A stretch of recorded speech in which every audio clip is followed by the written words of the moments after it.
एक गीत बजा था। कौन सा?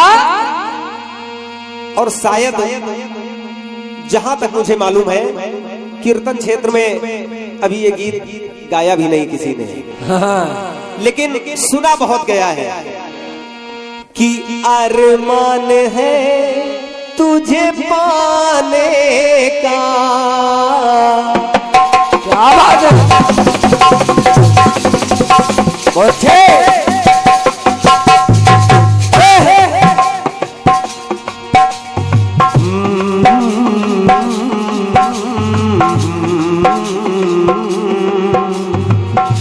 अरमान है तुझे पाने का,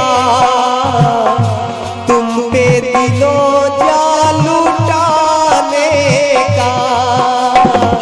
जान की कसम सच कहते हैं, अपना नसीब तुम्हें कहते हैं।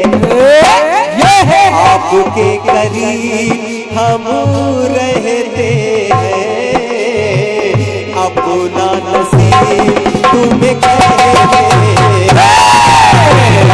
आपकी कसम हम कहते हैं, अपना नसीब हम कहते हैं। अरमान है तुझे पाने का, तुम पे दिलो ना लुटाने का। जान की कसम सच कहते हैं, अपना नसीब तुम्हें कहते हैं। जान की कसम हम कहते हैं, अपना नसीब हम कहते हैं। अब देखिए, अपना नसीब तुम्हें कहते हैं। फिल्म वालों ने अपनी बात बाखूबी रखी है। अब अपनी ओर से एक प्रयास करने का प्रयास कर रहा हूं। जिस समय 14 वर्ष के लिए प्रभु राम चले गए, अब उनको मनाने के लिए भरत जी गए चित्रकूट। प्रभु जनमानस बैठा हुआ है। गीत गाना उसे कहते हैं जो सबकी समझ में आ जाए, और क्या? गीत आप लोगों को पसंद भी आएगा। अब 14 वर्ष वनवास चले गए और चित्रकूट भरत जी मनाने के लिए गए। वो कहा, प्रभु भैया लौट चलो, राज सिंहासन आपकी प्रतीक्षा में है। प्रभु राम कहने लगे कि भैया, हाँ भैया, ये हो नहीं सकता, क्योंकि रघुकुल रीति सदा चली आई, प्राण जाई पर वचन न जाई। जाओ और प्रजा की देखभाल करो, सिंहासन पे बैठो जाके। अब शुरू। भरत अपनी जिद पर रहे। कहा, नहीं भैया, मैं तो सेवक हूं, मुझसे नहीं होगा। कहा, ठीक है, मैं जा रहा हूं, लेकिन 14 वर्ष के बाद आना ना भूलिएगा। और रही बात उस सिंहासन की और मेरी, तो सुनो भैया, इस रवि कुल के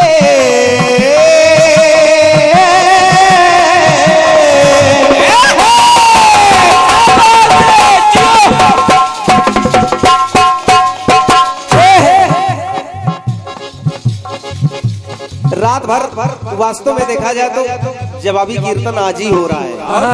अब शुरू हुआ बहन जी, क्योंकि आज वास्तव में शाब्दिक आनंद मिल रहा है। ऐसे तो बेफजूल की बातें बहुत होती हैं, लेकिन आज वास्तव में अलंकृत भाषा का प्रयोग हो रहा है। अब सुने इस गीत को। भरत जी कहने लगे कि भैया, आपकी चरण पादुका लेकर तो मैं जा रहा हूँ, लेकिन इतना याद रहे, इस रवि कुल के, इस रवि कुल के हो, रवि कुल के, यानी सूर्य वंश का सूर्य अगर कोई है तो वो आप। इस रवि कुल के हो, रवि कुल के रघुवंशी रघुराज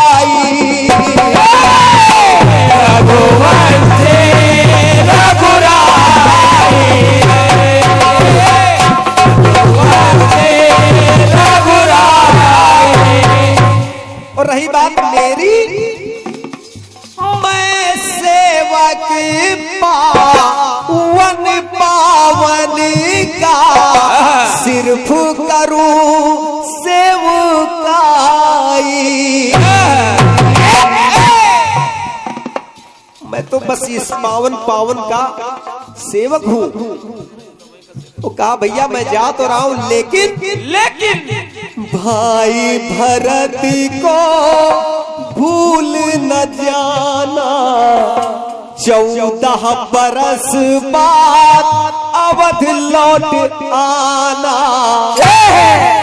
और 14 बरस की अवधि खत्म होने के बाद अगर तनिक भी विलंब किया तो याद रहे, भाई भरत को भूल न जाना, 14 बरस बाद अवध लौट आना।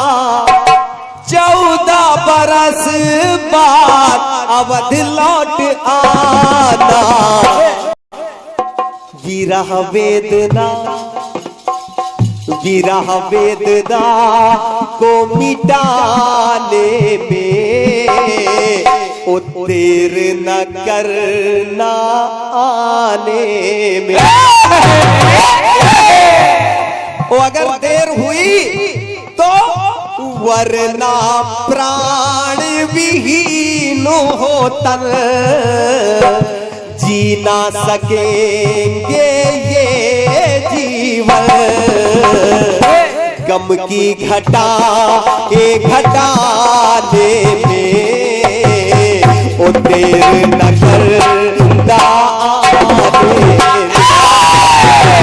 गम की घटा को घटाने में देर न करना आने में।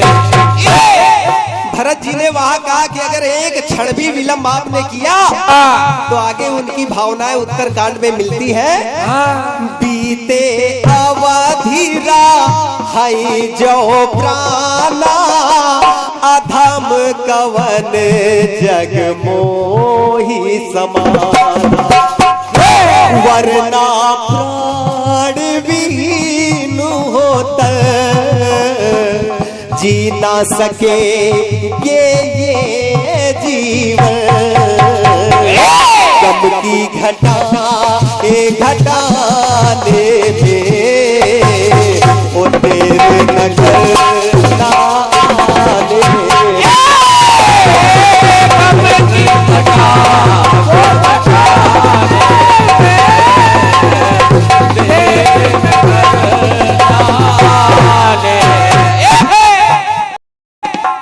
प्रभु राम जाने में देर नहीं करते हैं, और अगर देर हो जाती तो भरत के प्राण नहीं बचते।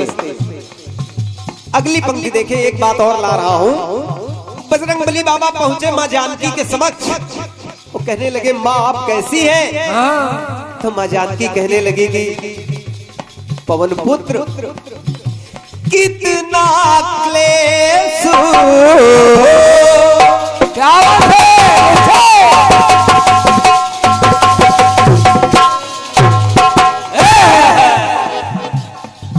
कितना क्लेश कहूँ कैसे कपी, कहे करना कहे पाऊं। सुनो, अन्न व जल बिन शायद रहे लूं, ना प्रभु बिन रह पाऊं। ना प्रभु बिन रह पाऊं, ना प्रभु बिन रह पाऊं। जाओ और मेरे स्वामी को लेकर आओ। स्वामी तो जब तक आओगे नहीं तब तक जलती रहेगी विरह आग मन में। आज तो आए हो लेकिन हर्षित हृदय हो पुनः आग मन में। हर्षित हृदय हो पुनः आगमन में, हर्षित हृदय हो पुनः आगमन में। मन मंदिर की मूर्ति लाने में ओ देर न करना आने में। तो अगर देर हो गई तो वरना प्राण विहीन होता जी ना सकेंगे ये जीवन।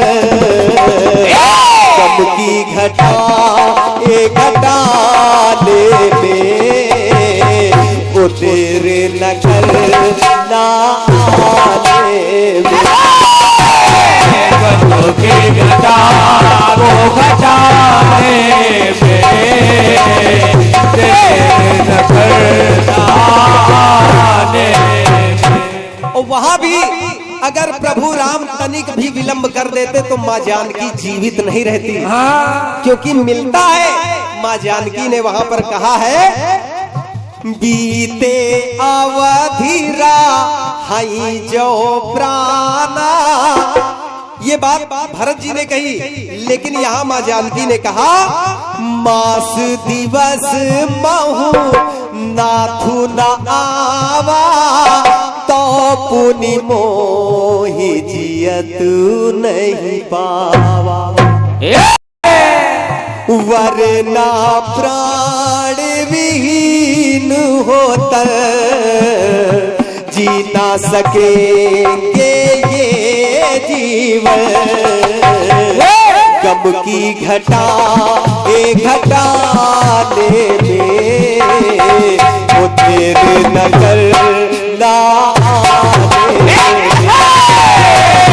गम की घटा वो घटाने में देर न करना आने में। यहाँ भी समय से राम पहुंच गए, और जब पहुंच गए तो माँ जानकी के प्राण बच गए। यानी भरत के प्राण बचे पहुंचे, और यहाँ जानकी के प्राण बचे जब पहुंचे। कपोल कल्पित बात नहीं, बिल्कुल प्रमाणित बात है। अगली पंक्ति देखें। सुखेन वैद्य मूर्छित लखन की नाड़ी को देख रहे हैं, और नाड़ी देखकर कहने लगे जलती रहेगी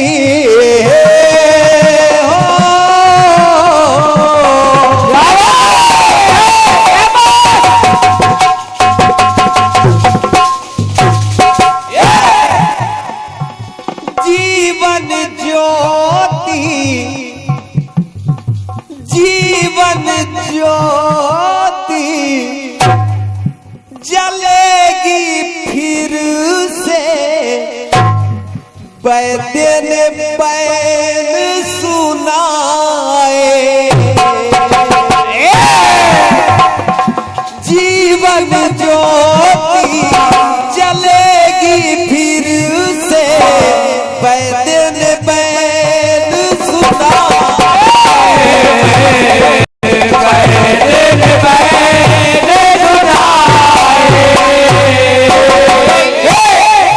कैसे जलेगी। द्रोणागिरी यदि जाकर कोई संग सजीवनी लाए। अगर द्रोणागिरी से कोई संजीवनी बूटी ले आए तो निश्चित है कि लक्ष्मण के प्राण बच जाएंगे। बजरंगबली बाबा जाने के लिए तैयार हुए, और जब जाने लगे तो सुखेन वैद्य ने कहा सुनो पवन सुत, जा तो रहे हो लेकिन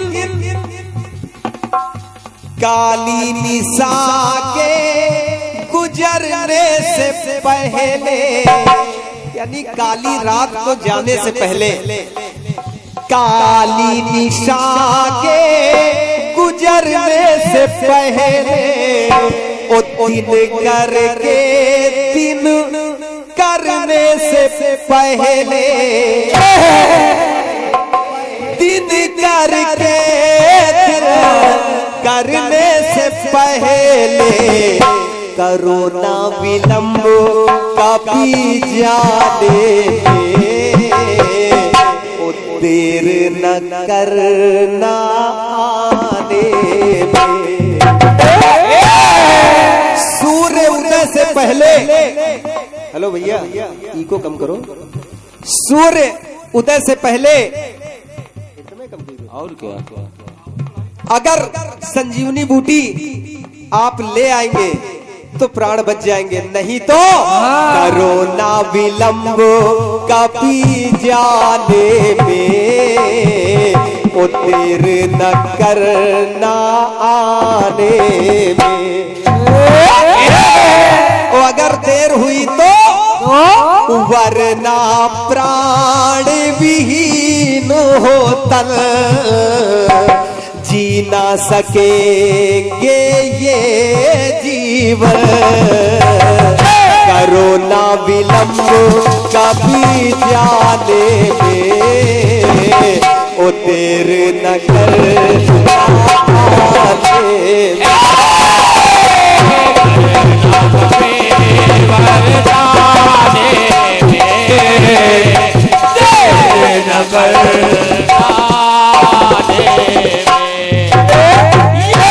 देर न की उन्होंने आने में, देर न की वहाँ आने में। प्रेम से बोलिए सच्चे दरबार की जय।